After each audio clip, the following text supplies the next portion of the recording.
La Société Énergie électrique du Congo, société de patrimoine de l'État congolais, est victime des actes de sabotage de la part de certains citoyens véreux.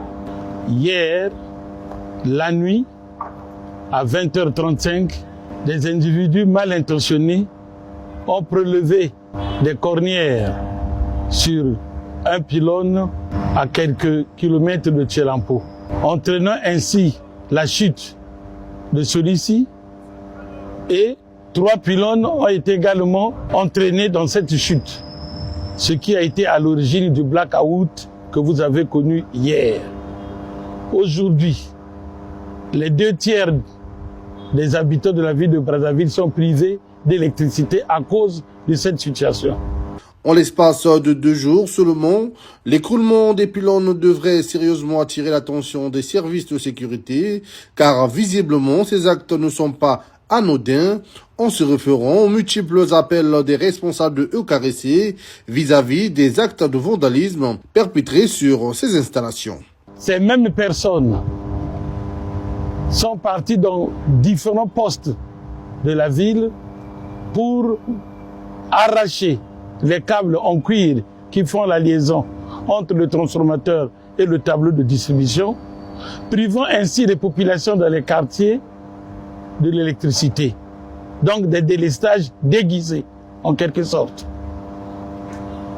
Avant-hier, à midi, dans le quartier de Makambadilou, sur la ligne 30 kV qui part de Djiri vers Mukondo pour alimenter effectivement le quartier de Mukondo et les stations de reprise d'eau, cette même ligne continue jusqu'au centre-ville. On a vandalisé un pylône qui est tombé, entraînant ainsi des délestages accrus au niveau du centre-ville. Nul n'est question de baisser les bras face à ces actes ignobles. Énergie électrique du Congo a pris des dispositions nécessaires pour rapidement procéder aux réparations et épargner Brazzaville pendant longtemps dans le noir. Nous allons faire de tout ce qui est de notre capacité à remédier à la situation, en dépit de tout ce qu'ils sont en train de faire. On ne va pas plier les chines. Nous allons continuer à nous battre pour remettre l'alimentation électrique de la ville de Brazzaville en marche. Pour la sécurisation et la protection du patrimoine électrique de l'État congolais, la vigilance de tous reste de mise au regard de l'importance de l'énergie pour un pays. Aider la force publique à démasquer ces gens. Leur but, c'est de créer l'émeute dans le pays. Ils ne veulent pas de la paix sociale. Ils ne veulent pas de la paix dans notre pays.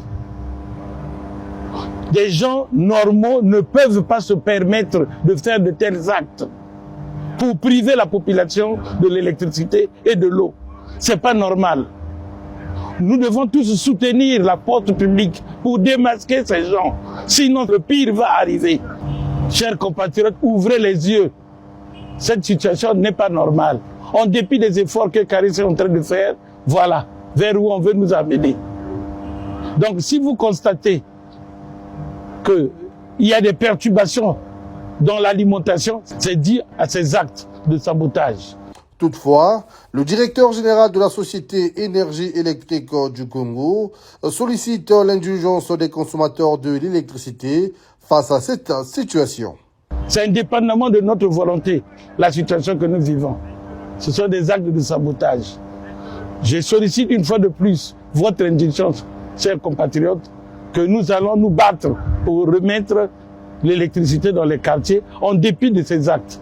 L'écroulement de ces pylônes résulte du retrait des cornières de ces géantes installations qui, après plusieurs retraits, se trouvent sans équilibre avec le poids de la ligne qui finit par l'emporter par terre.